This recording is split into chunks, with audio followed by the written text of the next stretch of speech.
Hi, everyone. I'm Chris Saldaña, and this is the National Education Policy Center's Talks Education podcast.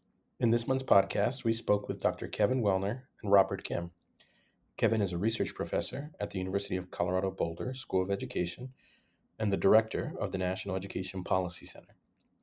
Robert Kim oversees and directs programs and activities at the Education Law Center. Both are experts in education law and policy. In this month's podcast, Kevin and Robert help us make sense of recent changes in federal K-12 education policy and law. So there's been a lot of rhetoric, obviously, coming from the current Trump administration about the role of the federal government and its relationship with K-12 public schools. And so for listeners who aren't familiar with the role of the federal government in K-12 education, what role does it play? And how has that role changed over time? The expansion of the federal role in education policy and funding was initially very slow, starting with some data gathering and then with the Smith-Hughes Act of 1917, which provided funding for vocational education. And then, of course, the GI Bill of 1944, providing funding for higher education for returning veterans. And then we had the post-Sputnik investment in math, science, and foreign language education. That was 58. But the real expansion of the federal role began in the 1960s. In short succession, we had, among other smaller initiatives, the Elementary and Secondary Education Act, or ESEA, in 65, the Higher Education Act, also 65, PL 94-142, now known as the Individuals with Disabilities Education Act, or IDEA, in 75. We also saw the adoption of key civil rights laws, including the 1964 Civil Rights Act, which includes Title VI, and Title IX of the Education Amendments of 72, and Section 504 of the Rehabilitation Act of 73, and then the Equal Education Opportunities Act of 74, right? So along the way, Congress also created the Office of Civil Rights in 1966. And notably, all of this preceded the formation of the U.S. Department of Education, which was 1979. At that time, with the creation of the Department of Ed, they created, among other things, what in 2002 was renamed the Institute of Education Sciences, or IES, which is in charge of research and data collection. The past 45 years or so have seen a bit of a push and pull with regard to some federal priorities, but not others. For the most part, the funding and administrative machinery moved along steadily from administration to administration, with Congress continuing to fund major programs at consistent levels. But before we move on to what's happened since Trump took office in January, I want to set the stage as to why there might now be some backlash against federal involvement in education. The No Child Left Behind Act, which was passed in 2001, involved a big expansion of the federal role. And in that the high stakes testing regime effectively reshaped a lot of what happened in public schools throughout the country. Some subjects like art and music and social studies and even science to some extent were sidelined, particularly in schools serving more marginalized and minoritized communities, sidelined in order to devote more time and resources to the math and reading, the most tested subjects.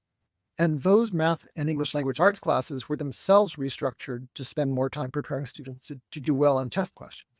So this resulted in some backlash to federal interference. And then during the Obama administration, two things happened at essentially the same time. The recession prompted the American Recovery and Reinvestment Act in 2009, which included the $4.35 billion Race to the Top program. And the NCLB shit was hitting the fan, pardon my French. Old timers might remember that after 5 years of not making adequate yearly progress, schools faced restructuring. And those AYP targets had, by 2011, hit unreachable levels. That year, 80% of schools were predicted to not hit AYP targets. So Education Secretary Arne Duncan initiated something he called NCLB flexibility, pursuant to which he would grant NCLB waivers to states that adopted policies that he favored, many of which were similar to the approaches funded through Race to the Top, such as test-based teacher evaluations. So crucially, one of the policies he pushed was the adoption of college and career-ready standards. And the Common Core State Standards Initiative, along with related assessments, were correspondingly being pushed by the Gates Foundation and allies. So these two efforts, Race to the Top and NCLB flexibility, particularly Common Core, again resulted in a backlash against federal involvement in states' control of education.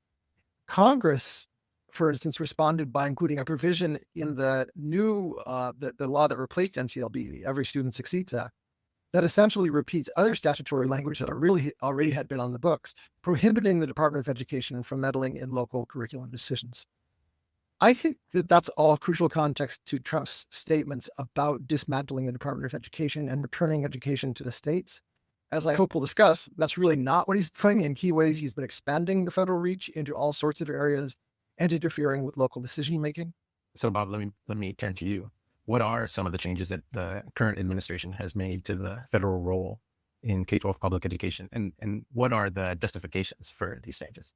Well, we know that when we talk about recent changes in federal policy, I think we could go on for a long time, but I think why don't we, for purposes of this discussion, talk about changes in the last 6 or 7 months or so, and go from there. But I do think, building on what Kevin had been talking about,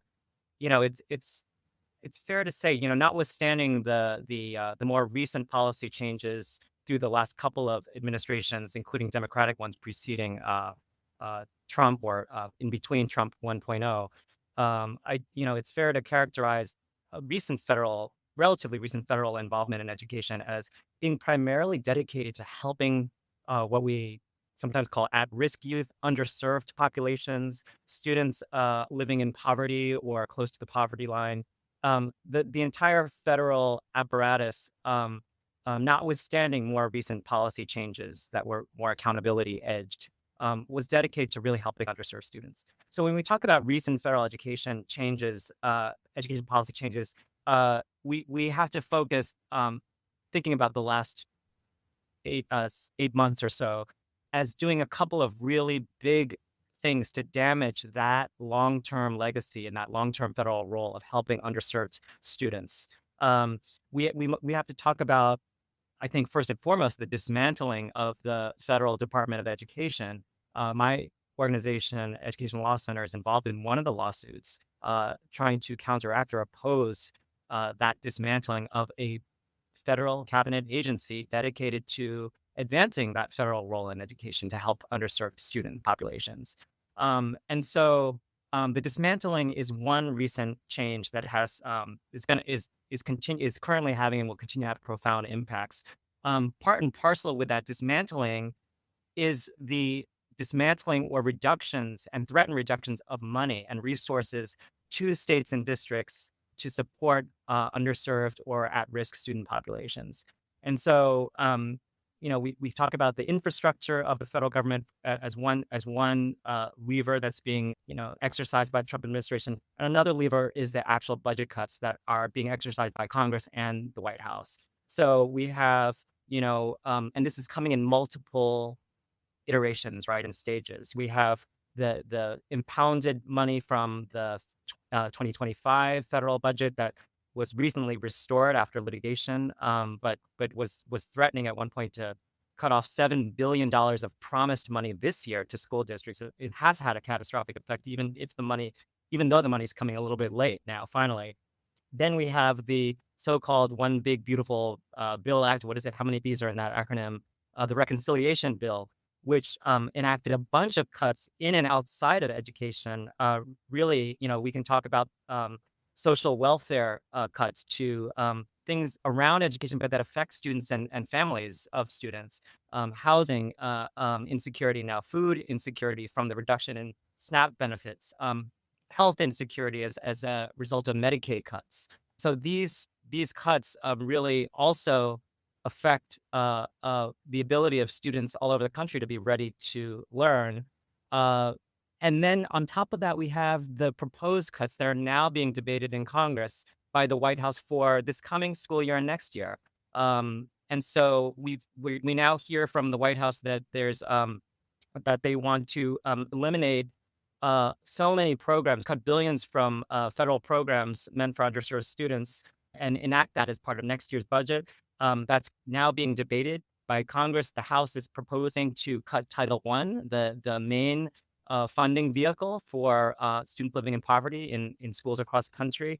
They're proposing to cut Title I by 27% this year. So all of this, all of these cuts, and we're not even talking about some more ad hoc cuts that have been made in the first 8 months of the Trump administration to education research, to teacher preparation grants, all of those things, that's another layer of sort of ad hoc cuts. But these big waves of policy moves to shrink the federal role and federal money in education are really, really damaging. And I think the final thing I'll say here is that as part of these cuts, the dismantling of the infrastructure of the federal department and the money cuts, there's a real big change in civil rights enforcement across the country. This is night and day from January 19.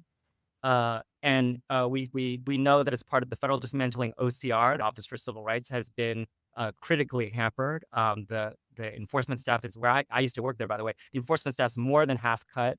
Civil rights enforcement has been really turned on its head. And a lot of people are saying, and I think there's a lot of truth to this, that civil rights enforcement is being weaponized in ways that we couldn't have imagined 8 months ago or 9 months ago. Things like race discrimination and sex discrimination not being enforced under those federal statutes, Title IX and Title VI, in ways that we would normally think of when we think of civil rights enforcement, but really being used in particular ways to go after specific, discrete, and vulnerable populations like transgender students, immigrant students, LGBTQ students, and so forth. So I think these are some major federal changes that are coming down the pike.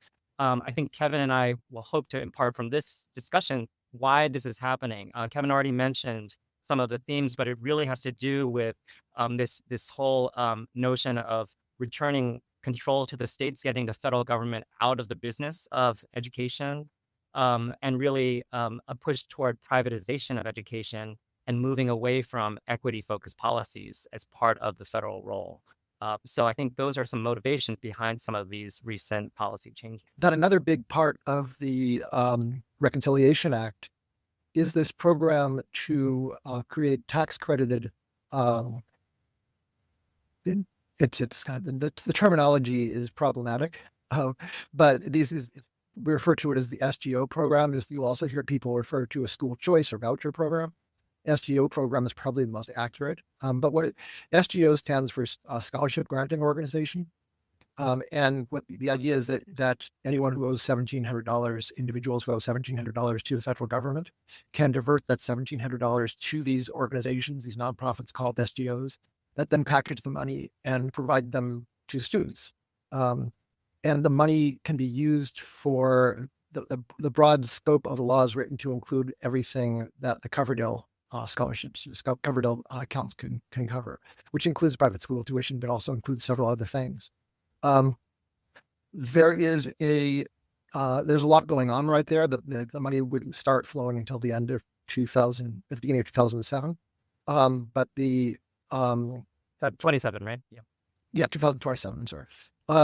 The decisions have to be made by individual states as to whether or not they want to opt into the program, and opting in is clearly a step toward privatization of education, particularly in states that opt in under rules that move a great deal of the money toward private school tuition. The U.S. Treasury Department has to come up with regulations pursuant to the statute. The U.S. Treasury Department is being tasked with coming up with regulations that fill in a lot of gaps that are left in the legislation. So it's a little unclear about what the rules will be that states would opt in under.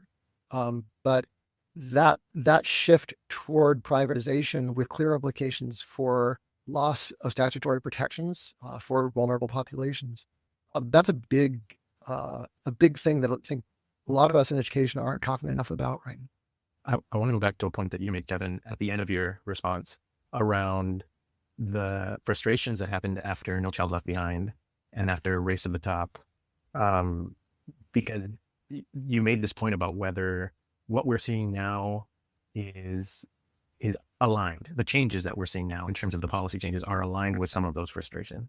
I imagine that No Child Left Behind, the high stakes accountability movement, school closures, there was a lot of frustration that existed in places that probably vote in diverse ways.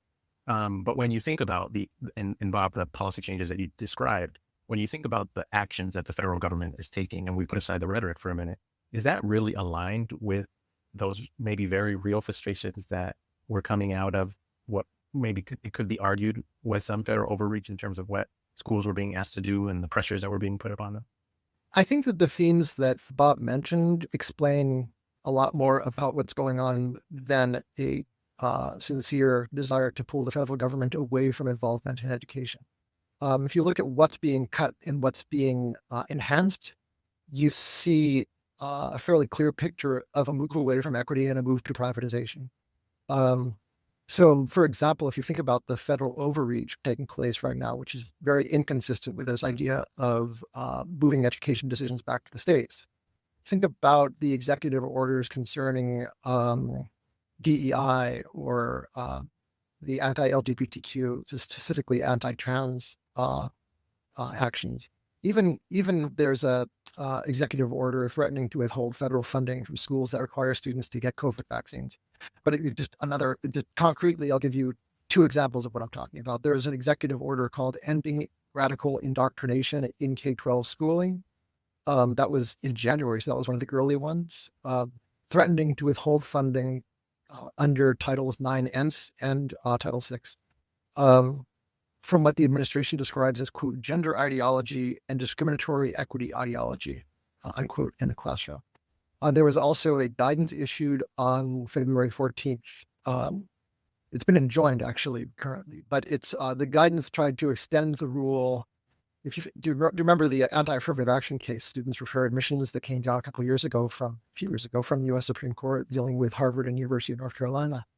The court has used, the administration has used that case to try to extend the reasoning of that case to attack policies, local policies that are race neutral, that do not include any individualized use of the person's race. And said, well, those are also unconstitutional if the underlying goals motivating the policymakers to adopt those race neutral policies have a racial equity focus. So those attempts to really intervene, I mean, think about the attempts here in Denver public schools and a few other places across the country. The administration is trying to micromanage district policies and school policies around bathrooms, whether it would have all gender bathrooms in schools. That is not very consistent with this idea of getting the federal government out of local decision. Yeah. So just on that. So then you have this language talking out of both sides of your mouth. The one purported mantra is to return control to the states, but then you have these super uber aggressive maneuvers by the Trump administration to really impose, another kind of orthodoxy over schools to control all aspects of campus life through this overwhelming and all-encompassing so-called anti-DEI push. And so it's really a significant amount of overreach into campus operations, with that February 14th guidance Kevin was talking about to end DEI across campuses, and in ways that could affect both K-12 and are affecting both K-12 and higher ed institutions. All of that's being done under this guise of civil rights, enforcing civil rights rather than what they're really doing, which is going against civil rights. And I just want to mention also that this is another vehicle for shrinking the federal government, because that the Trump administrations, they're going after, we've seen in the news every week, they go after institutions, notably higher ed institutions, but not only, to take away funds, billions of dollars, hundreds of millions of dollars in funds, saying that they're acting in ways that are promoting an illegal DEI. And that is, and bypassing so many procedural mechanisms in place before you take away those hundreds of millions or billions of dollars from a school. There's a lot of due process. There's a lot of back and forth investigation, hearings, discovery, things that as lawyers really, this is our bread and butter in terms of how you go about investigating whether a school is violating civil rights in some way. So the Trump administration is shrinking the federal government. They're shrinking school budgets and using civil rights as the tool to do that while violating all kinds of laws that would prevent that kind of unilateral action from taking place without a whole lot of deliberation and decision making that would need to happen ordinarily prior to such a dramatic move. One of the justifications, which you've both already said, is that we want to get the federal government out of education, so that states are free to make their decisions, so that local school districts are free to make their decisions. But when you think about the kinds of pressures, Kevin, you mentioned um, the executive order on DEI and quote unquote indoctrination. And Bob, you've mentioned sort of the way that the Office of Civil Rights is being utilized currently. How are these kinds of pressures going to impact what school districts do in terms of like graduations for African American students and programs that exist to support students of different identities if there's threats attached to money? I mean, it's really tough because I think that school districts are going to be facing a whole lot of pressures here to comply and sort of even pre-comply. We should note that that a lot of these policies that Trump has been enacting, including the DEI, anti-DEI policy and guidance, and a lot of enforcement actions are emanating from that policy, have been held to be unconstitutional by courts.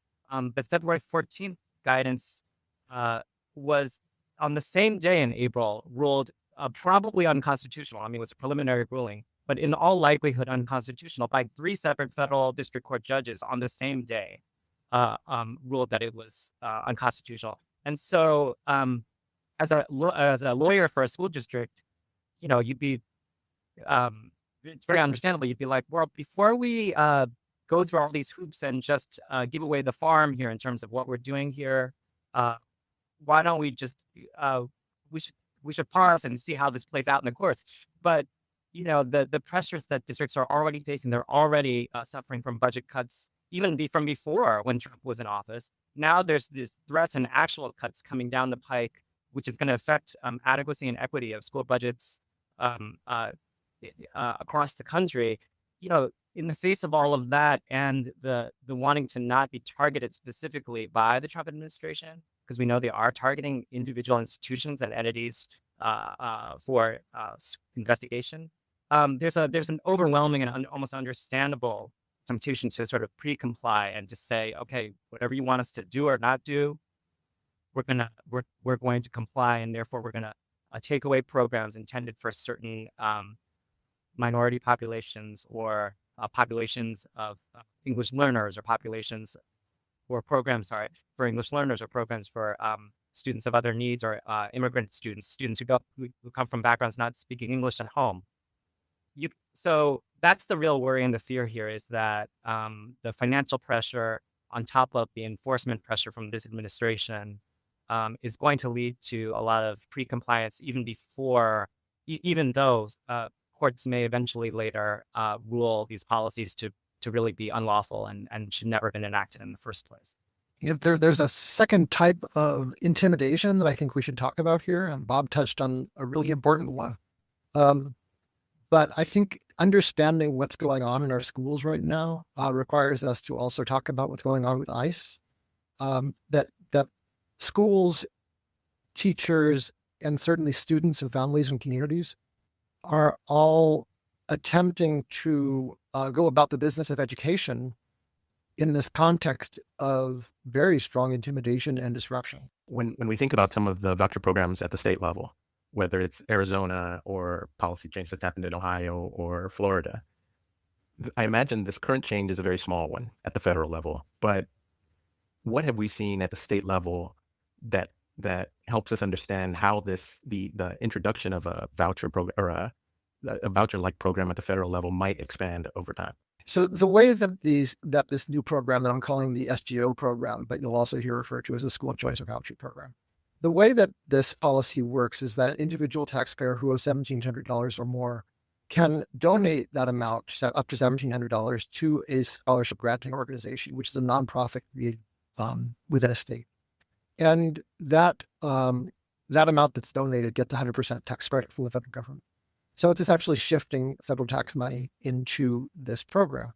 The program then says, and again, it's written very broadly, but an individual state might be able to make it more narrow. But the broadest understanding of it is that any of the current categories under the Coverdell investment law, which is like tax deferred family way to pay for various educational expenses, originally higher education and now other expenses. So the Coverdale laws existed for a while. It includes various program categories including tutoring, including after-school programs, including books and computers, and including private school tuition.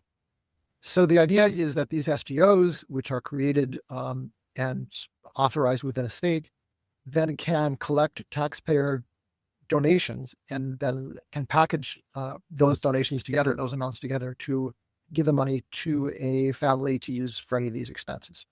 That will almost certainly, in the states that you were asking about, places like Florida, be used to fund private school tuition overwhelmingly. In other states, the state policy structure might not, in theory, might not include private school tuition. Again, it depends on what the Treasury Department regulations allow. And certainly might incentivize or create programs that make it more easy to fund things like tutoring and after-school programs. So there's a real open question about what those programs will look like in states that have long rejected vouchers. So here in Colorado, we have had vouchers on the ballot 2.5 times, twice where it was very clearly vouchers, and then most recently an initiative that was unclear about whether it was about vouchers or not. But all three were rejected by the voters. So the idea of us then opting into a voucher program would go against clear voter intent. But the law is structured in a way to create financial and fiscal pressure for states to adopt the policy. So we're in that holding pattern right now. I expect, what we know from voucher research is that when we have these programs that subsidize private school tuition, students do worse when they opt in. The research that we have is limited by most states because they don't allow data collection. They don't provide for data collection, so we don't really know what's happening. But in the states that have large scale, or what we call semi-universal, universal policies, the research is very clear that students suffer a huge harm when they use these voucher policies, particularly in math. So that's strong evidence that this is not beneficial. That part of the policy, at least, would not be beneficial. But we have also seen, after that research came out, we've seen lots of states adopting voucher policies and expanding voucher policies. So the research is a guiding policy, is what one quick thing to say. Another really important thing to understand from the voucher research is who benefits. What we see in case after case of these large-scale voucher policies, these are non-targeted voucher policies where a large group of families is eligible. And I should note that the eligibility under this new policy is 80 to 90% of students in a given state, depending on the state. Those result in a rich get richer, poor get poorer, or certainly a rich get richer policy. So the money goes to communities and families that already have more resources. And that's not surprising if you think about the dynamics of school choice and the dynamics of donations. People provide money for their own kids, for their neighbors' kids, for their own communities, for their neighbors' communities, that sort of thing. And we see that empirically in places where it's been studied. So that's if we think about the larger discussion we're having about the harms that have taken place over the last 7 months, don't expect this SGO program with the quote new unquote money being brought into education. Don't expect that to help. It's gonna help the wealthy in the places where it's adopted.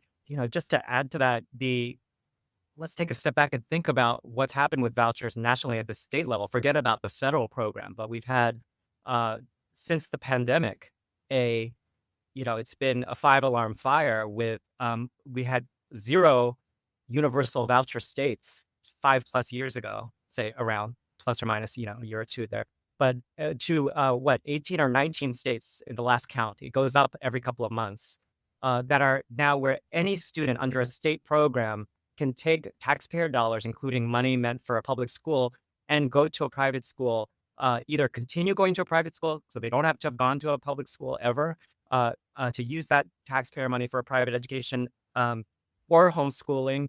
And most of the private education is religious in nature because most private schools are religious in nature. So that has been happening at a very alarming rate, the transfer of public to private in the education sphere over since the pandemic. I mean, we all know this. It's common news. So in that context, we add on top of that a federal voucher program, essentially, which then would extend to all of the states. The majority of states now have some kind of voucher program. this would extend to all states, potentially, including those that don't have any kind of state voucher program.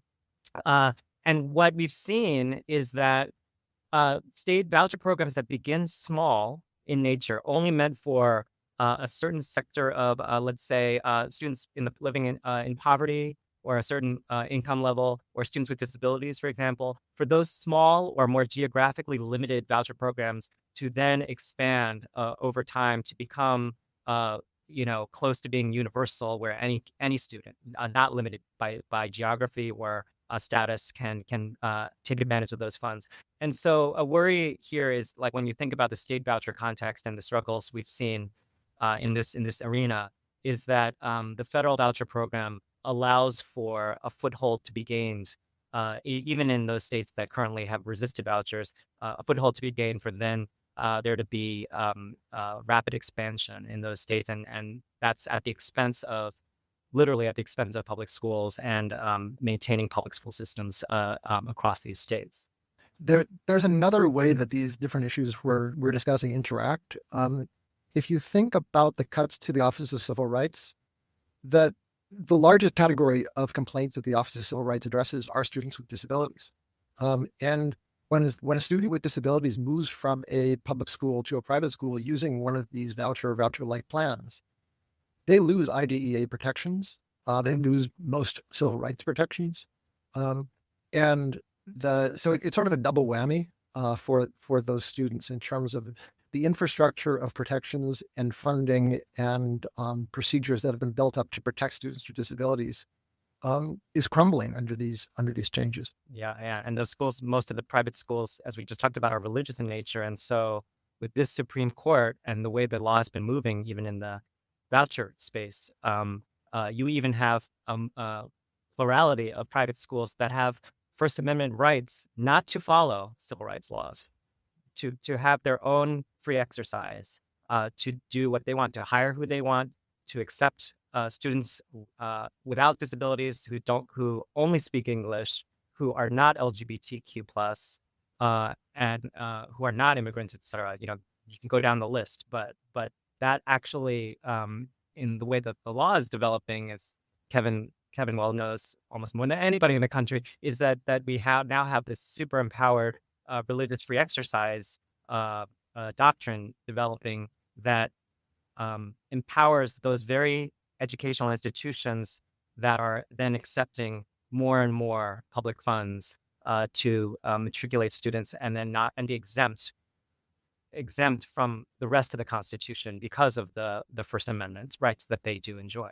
So you've both outlined a number of concerns. I want to, I guess, end by asking you, what can folks do, right? You have parents who are reading this news and listening to you, and students and communities, and even educators who are thinking about, what can I do to push back against some of these changes, or what's my role in all of this? If they were here in the room with us, how would you encourage them to engage with some of these policy changes, or to think about some of the shifts in the federal role in public education?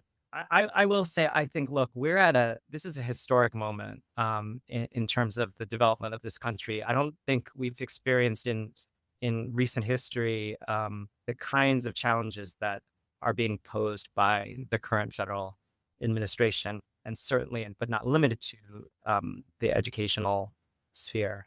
But I think that, hopefully, as with all things, there are pendulum swings in terms of civil rights and advancements in our society.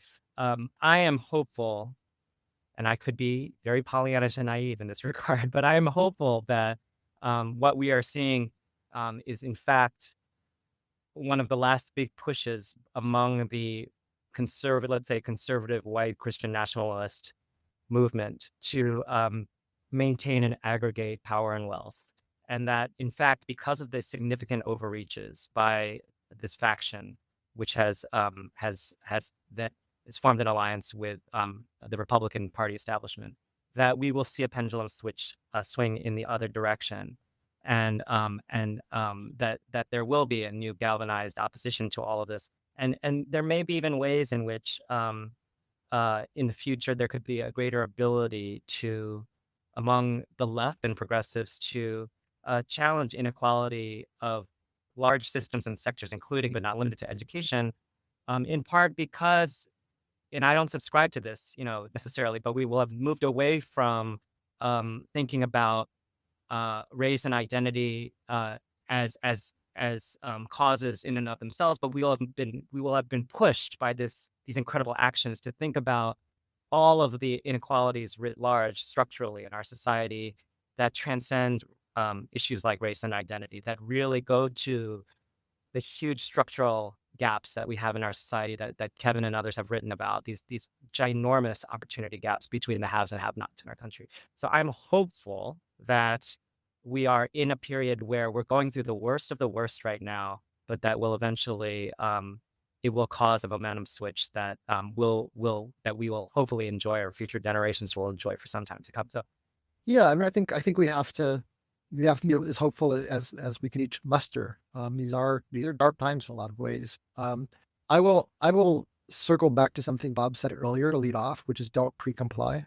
I think that part of what's going on with this administration's attempts to intimidate people through extra legal mandates is resulting in way too much pre-compliance. What Timothy Schneider calls obeying in advance. These overreaches, as long as they don't make their way to the current Supreme Court, they're being held back, they're being overturned. And that is important to keep in mind. So resist that urge to pre-comply. Concretely, I think also to go back to the SGO program, the school choice voucher program, depending on how you want to word it, in the reconciliation bill, governors should say no to the federal voucher push.